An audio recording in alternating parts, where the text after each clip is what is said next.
নমস্কার, আমি মৌমিতা। আমার কবিতা পাঠ চ্যানেলে আমার সকল শ্রোতা বন্ধু এবং দর্শক বন্ধুকে আন্তরিক শুভকামনা জানিয়ে আজকের গল্প পাঠ শুরু করছি। আজ আমি আপনাদেরকে পড়ে শোনাব সমরেশ মজুমদারের লেখা বেশ ভিন্ন স্বাদের একটি ছোট গল্প। চমৎকার একটি গল্প। গল্পের নাম যাচাই।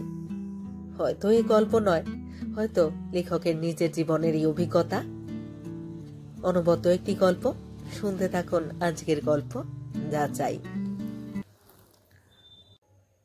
আমার এই চুলগুলো কবে সাদাটে হতে চলেছিল এখন আর খেয়াল নেই। তবে তখন আমার শক্ত সমর্থ চেহারা, হাসলে ভারী সুন্দর দেখায়, পাঁচজনে বলতো। চেহারায় বয়সের ছোবল লাগেনি তখনও, কিন্তু চুলপি পাকতে শুরু করেছিল। 2-3টিকে উপড়ে ফেলে দিতে দেখলাম, তারা ঝাঁক বেঁধে ফিরে এলো। তখন আমার সবে বাজার হচ্ছে। আমার একটার পর একটা উপন্যাস বাংলা সাহিত্যের ভিত কাঁপিয়ে দিচ্ছে।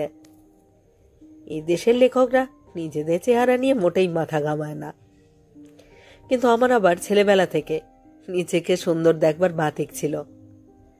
যেসব ছবি ছাপা হতো তাতে আমাকে যে কোনো চিত্রনায়কের মতো উজ্জ্বল দেখাতো। আর তাই চুলের ওই বিশ্বাসঘাতকতা আমি সহ্য করতে পারলাম না।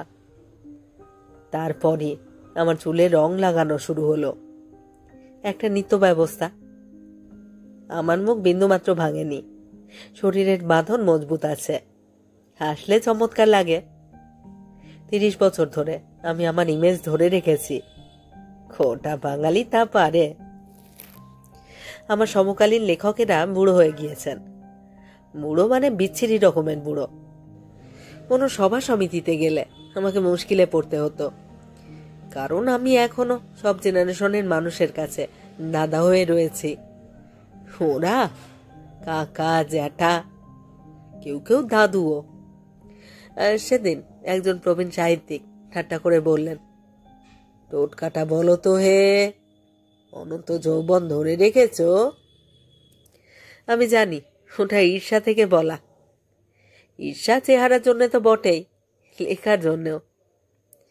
এই 63 বছর বয়সেও আমি যা লিখি তা ওরা ভাবতেও পারেন না। আমার মতো সময়ের সঙ্গে তাল মিলিয়ে চলবার ক্ষমতাও ওদের নেই। 17-18 বছরের ছেলে মেয়েরা যাদের চরিত্র এরা বুঝতেও পারেন না, তারাও আমার এই ঘনিষ্ঠ ভক্ত। মুশকিলটা হয় বাড়িতে। আমার বড় ছেলের বয়স প্রায় 40, একটা কলেজে পড়ায়। এরই মধ্যে বুড়োটে ছাপ মেরে গেছে মুখে। তারপরেই যে মেয়ে, তার বিয়ে দিয়েছিলাম 17, এখন তার মেয়ের বয়স 18, মানে আমার নাতনি। সে এখন সুন্দরী যুবতী। তিনি অবশ্য নেই, মানে আমার সহধর্মিনী। 10 বছর আগেই গত হয়েছেন। তিনি থাকলে বড় মুশকিলে পড়তে হতো বাইরে বের হলে। সত্যি বলতে কি, এইসব কারণেই আমার জীবনে প্রচুর মেয়ে এসেছে। এরা আমার লেখা পড়ে মুগ্ধ হতো, ছুটে আসতো পরিচিত হতে, এসে চেহারা দেখেই প্রেমে পড়ে যেত। অবশ্য যদিও কখনোই এমন কিছুই করতাম না যাতে কারোর কাছে আমাকে জবাবদিহি করতে হয়। বেশ চলে যাচ্ছিল দিনগুলো। বছরখানেক আগে দিল্লিতে গিয়েছিলাম। ভেবেছিলাম একটা নির্জন বাড়িতে বসে বসে লেখা শেষ করব। আর সাধারণত আমি ভোর 5টায় স্নান করে লিখতে বসি, দুপুরের খাবার সময়টুকু বাদ দিয়ে লেখা 3টে পর্যন্ত। তারপর সামান্য বিশ্রাম করে সেজে গুজে বেরিয়ে পড়ি। আর দিল্লিতেও আমার প্রচুর বন্ধু বান্ধব রয়েছে। সন্ধ্যের আগে তারা কেউ ফ্রি থাকে না, ফলে রাত 12টা পর্যন্ত তাদের সঙ্গে মদ্যপান এবং আড্ডা মেরে বাড়ি ফিরে আসি। বলে রাখা ভালো, এরা সবাই আমার চেয়ে 10-15 বছরের ছোট, কিন্তু আমার চেহারার কল্যাণে ওরা আমাকে সমবয়সী বা কনিষ্ঠ ভাবতে পারে। তা ওই সময় ঘটল ঘটনাটা। দুপুরে লিখতে বসে মনে হলো মুখের ভেতরটাই কিছু হচ্ছে। ওটা যে মারাত্মক কিছু বুঝে উঠবার আগেই নিঃশ্বাস নিতে নিতে ছটফট করতে লাগলাম। হঠাৎ মনে হলো আমি একা, ভীষণ একা। আমার খ্যাতি, আমার এই দেহ, ওই মুহূর্তে একদম মূল্যহীন। আমি শুধু বুক ভরে খানিকটা বাতাস চাই। তারপরে জ্ঞান হারিয়ে ফেলেছিলাম। আমাকে হাসপাতালে নিয়ে যাওয়া হলো। ওই প্রথম বড় অসুখ আমার। টানা 1 মাস সেখানে থেকে বাড়িতে ফিরে এলাম। 1 মাস পরে আয়নায় নিজের দিকে তাকিয়ে চমকে উঠলাম। হে কে? এই কি আমি? অসম্ভব। পুরো মাথাটা লাল সাদায় বিভৎস, গালের চামড়া নেবানো, মুখ শুকিয়ে গেছে, গলায় অজস্র ভাঁজ। আয়নায় আমি একজন জরাগ্রস্ত বৃদ্ধকে দেখতে পেলাম। 63 বছরে যে চেহারা স্বাভাবিক, তার চেয়েও অনেক বেশি বৃদ্ধ। ওই সময় যারা আমাকে হাসপাতালে দেখতে গিয়েছিল, তারা এই চেহারা দেখে এসেছে। কি একটা শূন্যতা বোধ আমাকে সেদিন খুব কাঁদিয়েছিল। ডাক্তার আমাকে আরো 2 মাস পূর্ণ বিশ্রাম নিতে বলেছিলেন। সেই 2 মাস আমি কারোর সঙ্গে দেখা করিনি। চুলের রং ফিরিয়ে নিয়েছি, অনেক রকম মেকআপ গালে ঘষে চামড়াগুলোকে টান টান করবার চেষ্টা করেছি, কিন্তু কিছুতেই স্বাভাবিকতায় ওরা ফিরে এলো না। বিশেষ একটা ক্রিম মাখলে ঘন্টা 4 চামড়ায় টান আসে। ঠিক করলাম কোথাও বেরুতে হলে ওইটাই ব্যবহার করব এবং 4 ঘন্টার আগেই ফিরে আসব। সুস্থ হয়ে কলকাতায় ফিরে আসবার জন্য স্থির করলাম। আর কখনো দিল্লিতে ফিরব না। যারা আমাকে হাসপাতালে দেখতে গিয়েছিল, তাদের আমি মুখদর্শনও করব না। কলকাতা আমার আসল চেহারা চেনে না, ওইখানেই বেঁচে থাকা যায়। কিন্তু মুশকিল হলো, আবার লিখতে গিয়ে নিজেই আবিষ্কার করলাম আমার কলমে সেই ধারটা যেন হারিয়ে গেছে। নতুন কিছু ভাবতে পারছি না আমি। কিন্তু পাঠকদেরকে তো সেটা ধরতে দেওয়া চলবে না। লেখার ব্যাপারেও অনেক ফাঁকি আছে এবং আমি সেই কায়দাটাই ধরলাম। কলকাতায় আমার অসুস্থতার সংবাদ ছড়িয়ে পড়েছিল। দলে দলে ভক্ত আর শুভার্থী দেখতে এলো। আমি বললাম, ভালো আছি, ঠিক আছে আমি। সমবয়সী কোনো বন্ধু বলল, যাই বলো, এবার কিন্তু তোমাকে বয়স্ক দেখাচ্ছে। বুকের ভেতরটায় চিনচিন করে উঠল। বললাম, বুড়ো তো হয়েছি। বলতে চাইলাম না, তবু বললাম যাতে ওরা খুশি হয়। না না, বুড়ো মোটেই নয়, তবে বয়স্ক দেখাচ্ছে। হ্যাঁ, আমি জানি ভেতরে ভেতরে আমি ঝাঁঝরা হয়ে গেছি। ঘরের কাঠামোর উপরে মাটি চাপিয়ে রং বোলানো ছিল। আমার সেই মাটিও ঝরেছে, কাঠামোও বেঁকেছে, কিন্তু রং লাগানোর নেশাটা চাই গেল না। এই সময় সেই মেয়েটি এলো। বিকেলে বিশ্রাম নিচ্ছি, চাকর এসে বলল, টিয়া নামের একটি মেয়ে দেখা করতে চায়। ভালো নামের মেয়েদের আকর্ষণ এখনো অনুভব করলাম। আমার কলকাতার বাড়িতে নিজস্ব বসবার করা আছে। অপেক্ষা করতে বলে নিজেকে সাজিয়ে দেখা করলাম। বছর 19-এর মিষ্টি মেয়ে, খুব সুন্দর চাহনি। এগিয়ে এসে প্রণাম করতে চাইল। আমি হা হা করে বাধা দিলাম। মেয়েটি বলল, আমার নাম টিয়া, আমি আপনার ভক্ত। অনেক গল্প হলো ওর সঙ্গে। দেখলাম মেয়েটি খুব বুদ্ধিমতী। আমার সব লেখাই পড়েছে এবং মনেও রেখেছে। তারপর থেকে প্রায়ই আসতো। অনেক সময় আমার মুখে মুখে তর্কও করত। আমার রাগ হতো না, বরং ভালো লাগতো। ও যেদিন আসবে বলে কোনো কারণে ডুব দিত, সেদিন মনটা খারাপ হয়ে যেত। টিয়ার সঙ্গে কথা বলে একটা জিনিস আবিষ্কার করলাম, আমি যেন আবার উদ্যম ফিরে পাচ্ছি। নিজেকে আগের মতো যুবক ভাবতে অসুবিধে হচ্ছে না। টিয়া আমার কাছে ওষুধের চেয়ে মূল্যবান। আমি ওকে ভালোবেসে ফেললাম। 63 বছরের মানুষ 19-এর প্রেমে ও দেশে যদি পড়ে, আমি পারবো না কেন? তাছাড়া আমি নিজের বয়সটাকে ধর্তব্যই মনে করি না। টিয়াকে আমি অবশ্য ভালোবাসার কথাটা বলিনি, কিন্তু সব কথা কি বলে বোঝাতে হয়?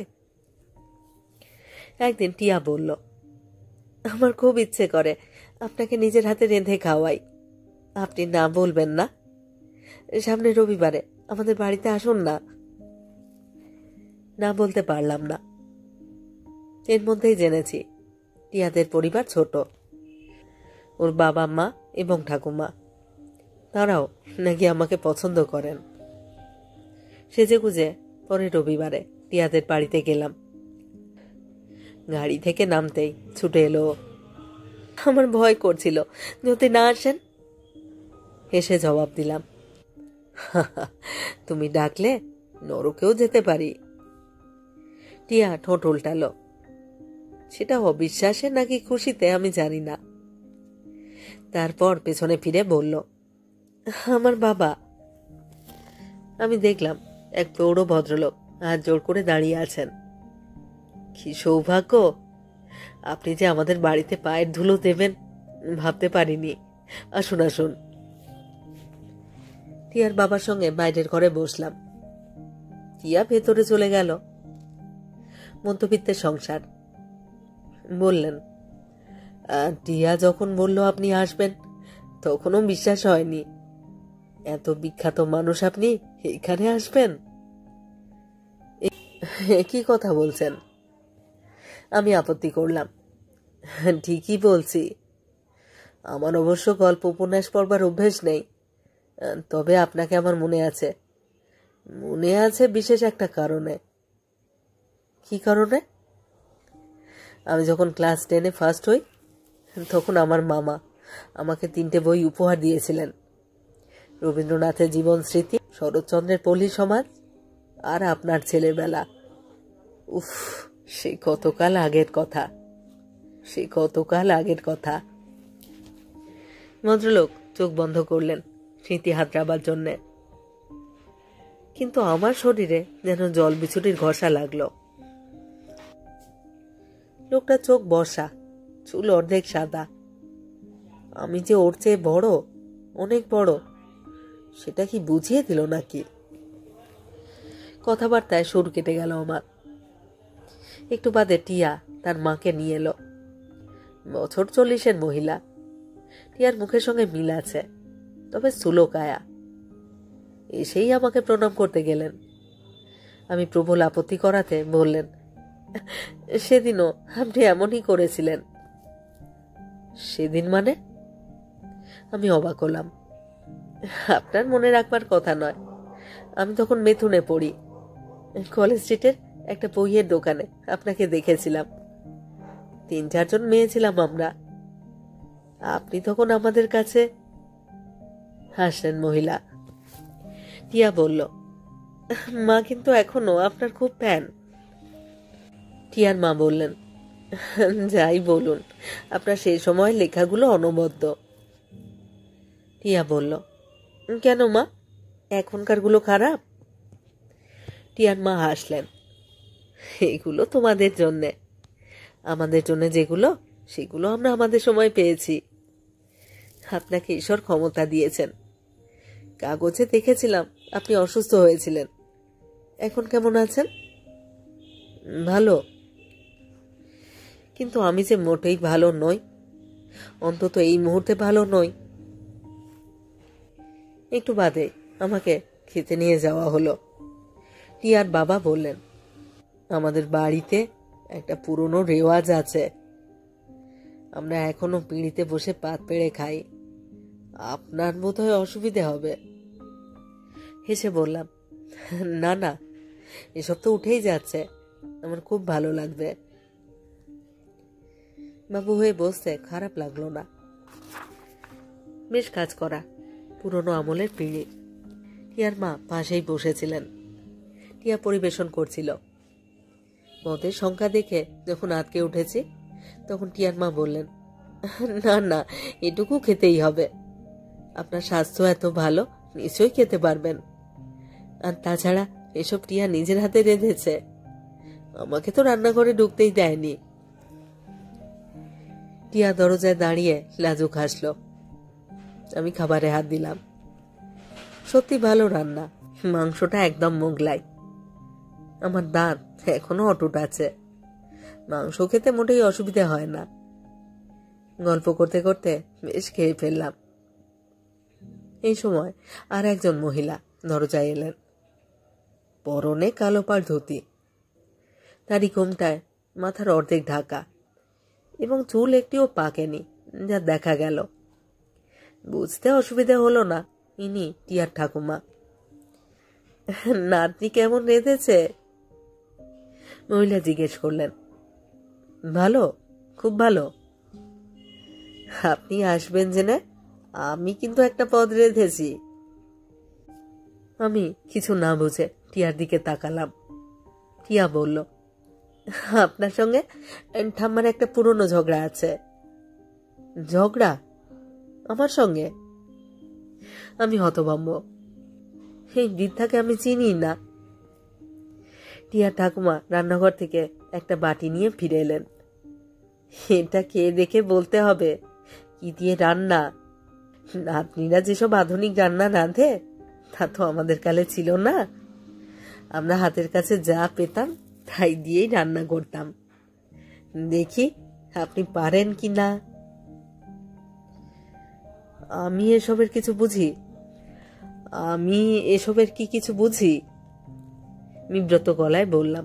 না, তা বললে চলবে না। খোকার তখন 5 বছর বয়স। আপনার একটা বইতে ছিল, নায়িকা যা রেঁধেছে নায়ক তা জিভে দিয়ে টপ টপ করে বলে দিচ্ছে। আমি কর্তাকে বলেছিলাম হতেই পারে না। উনি বলেছিলেন লেখকেরা মিথ্যে কথা বলে না। সেদিন থেকে খুব রাগ হয়েছিল। আজ বলুন 38 বছর হয়ে গেল সে বই পড়েছিলাম। মহিলা যেন চেপে ধরেছেন আমাকে। টিয়ার দিকে তাকালাম। ও মুখ ফেরালো। আর আমি আবিষ্কার করলাম আমি দুটো পা নাড়তে পারছি না। অনুভ্যাসে ঝিনঝিন করছে পা। উঠে দাঁড়াবারও শক্তি নেই।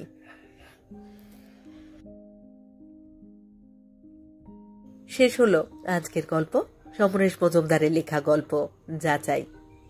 কেমন লাগলো আজকের গল্পটি? কেমন লাগলো আমার পাঠ এবং পরিবেশনা? তা অবশ্যই কমেন্ট বক্সে আমাকে লিখে জানান। আপনাদের মতামতের অপেক্ষায় রইলাম। আপনাদের মতামত আমার কাছে অত্যন্ত মূল্যবান। আপনাদের মতামত আমার এগিয়ে চলার অনুপ্রেরণা। আপনাদের মতামত আমাকে সাহায্য করে আমার পরিবেশনা আরো উন্নত করতে, আরো মনোগ্রাহী করতে। আমার কবিতা পাঠ চ্যানেলে যারা নিয়মিত আমার পুরো গল্প পাঠ শুনছেন এবং নিয়মিত সাথে থেকে কমেন্ট করে আমাকে উৎসাহিত করছেন, তাদের জানাই আমার আন্তরিক ধন্যবাদ। যদি আমার গল্প নির্বাচন এবং পাঠ আপনাদের ভালো লাগে, অনুগ্রহ করে একটি লাইক করবেন এবং গল্পগুলিকে আপনাদের প্রিয়জনের মধ্যে শেয়ার করবার অনুরোধ রইল। আর আপনারা যারা নতুন আসছেন, যারা এখনো এই চ্যানেলটি সাবস্ক্রাইব করেননি, তাদের অনুরোধ সাবস্ক্রাইব করে সাথে থেকে নিয়মিত শুনতে থাকার। সবাই খুব ভালো থাকুন আর থাকুন পরের গল্পের অপেক্ষায়।